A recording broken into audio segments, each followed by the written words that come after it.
The Holocaust has been shared around the world in many ways through film, theater, books, and even music. Through stories like Cabaret, The Sound of Music, The Boy in Striped Pajamas, or even The Pianist. All these stories attempt to portray the horror and emotional way that this history has on the world. Each one sheds light on different aspects, from resistance and survival to the quiet fear and loss that people live through every day. Cabaret and The Sound of Music in particular show how life in Europe was shifting during the rise of the Nazi regime.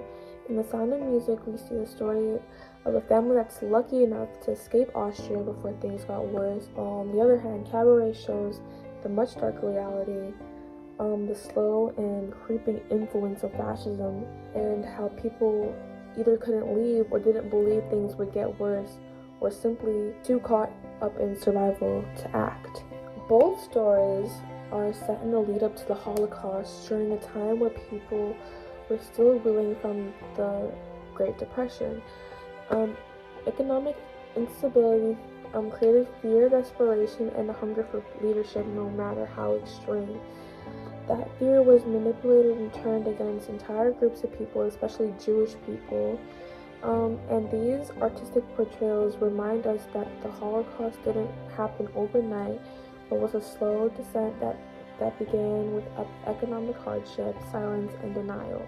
For me, the Holocaust has always been something that I knew about, something that I read in textbooks, seen in documentaries, or even in stories like Anne Frank's diary. I knew that people lived through it, and even people's grandparents lived through this, which kind of brings into perspective of how close this was to our timeline. This was not even 100 years ago, and it kind of baffles me even now that people try to deny that this event even happened or carry on neo-Nazi beliefs, which is honestly terrifying.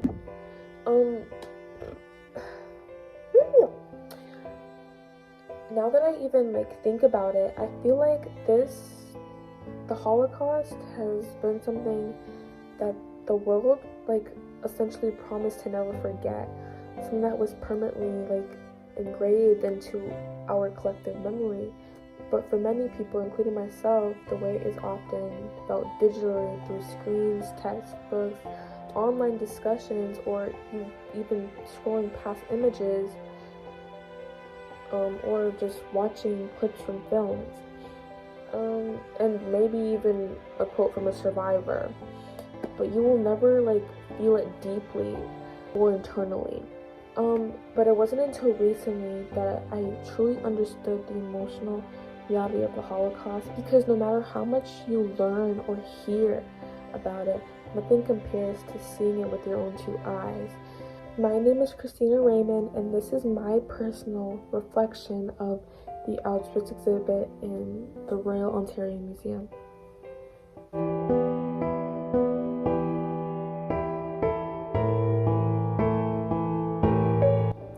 Walking through the Auschwitz exhibit, I felt a lot of things at once, things that are hard to describe, but if I can put it into words, I would say that I was overwhelmed, shocked, and even heartbroken at times. If I could, one thing that just stood out to me in the whole exhibit or around the exhibit was that it was just dead silent, and the room was completely still. Everyone obviously had their headphones on, listening to their own guided audio and fully immersed into their own experience, but I at least expected some whispering or some quiet reactions, but there wasn't any. Honestly, the reason why I think it was so silent was because everybody was walking around in their own discomfort, and I feel like that silence made the atmosphere in the exhibit heavier than it already was. And I feel like just because nobody was speaking, I honestly feel like people were just trying to process what they were seeing. I feel like I was looking at evidence of real people, real pain, and lives that were destroyed. All these things that I just said kind of bring me back to what I said in my introduction, on how the Holocaust always felt like something I learned about from a distance, through screen stories, and in school. But in the exhibit, I'm standing in front of all all of the objects and all of the artifacts, I felt it, like had a human connection with those things instead of having, something that was really just digital or something behind a screen.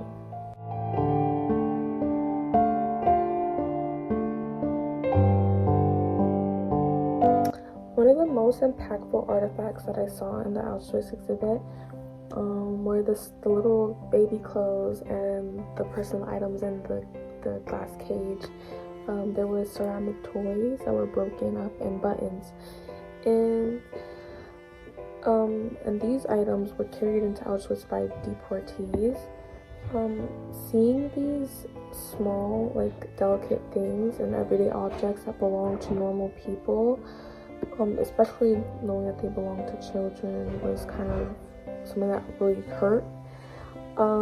And just to know that these kids had to go through the horrors of the Holocaust, but made it more real to me, because it wasn't just a number or a statistic. It was children and real families and memories and futures that were stolen to the Holocaust.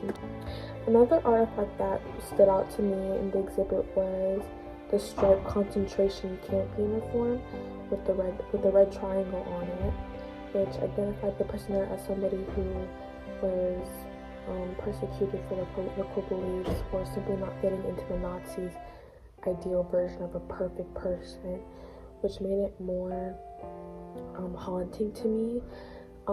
Even on the back of the uniform, on the pants, there was a blood stain that was visible, and that kind of made me think about there are people in the world that genuinely think that these things didn't happen to people, and it obviously I hope that the people also, the other people there, kind of had this realization that it wasn't just a remake of a uniform that was on display.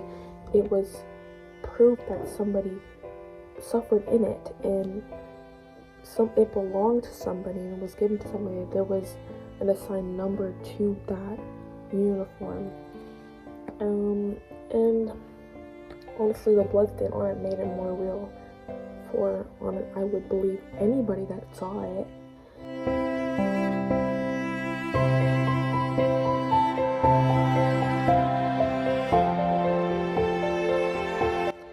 Seeing actual remnants from the Holocaust made everything feel so much more real and personal to me.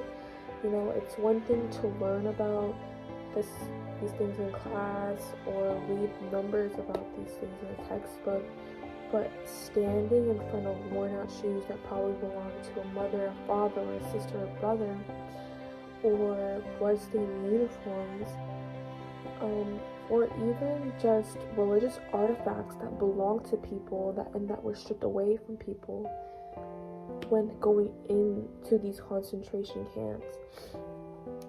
It made me realize more that these are pieces of people's lives that are essentially frozen in time, which carried a much more emotional weight on me.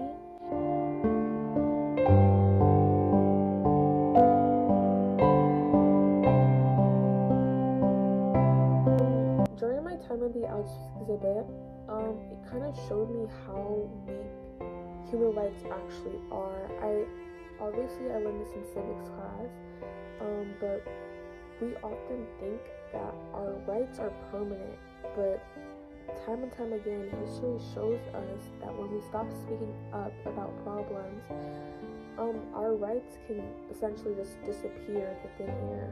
But what stood out to me was that during the Holocaust, not only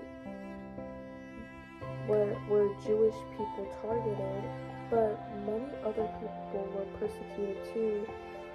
Disabled individuals, even Christians who were mistaken to be Jewish, but essentially basically anybody who didn't fit into Hitler's idea of a perfect person with blonde hair, blue eyes, or able-bodied, they were just seen as less human. And it honestly reminded me of the Universal Declaration of Human Rights, which was created after the World War, because essentially the world just said, this is not going to happen ever again. And a lot of war crimes were created after World War II, even though many war crimes, the whole idea of war crimes were created after World War I. A lot of them were carried on and created more into World War II because of the tragedy of the Holocaust. But at the end of the day, never again only means if universally we're all actively trying to defend those rights, even when it's hard or unpopular.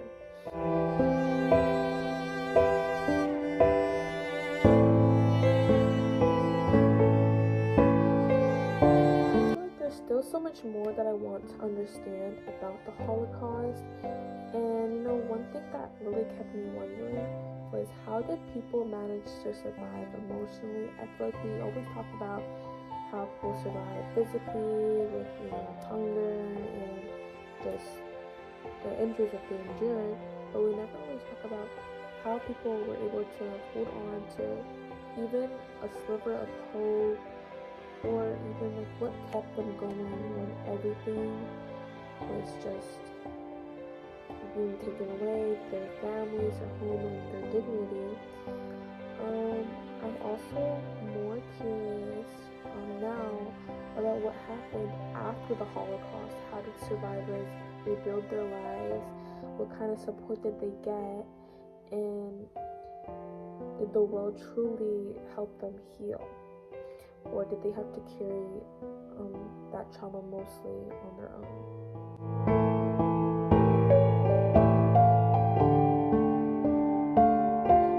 My name is Khristina, and I want to just thank you for listening to my personal reflection on the long visit that me and my class had to the Auschwitz exhibit. I just want to say thank you, and I hope you have an amazing day.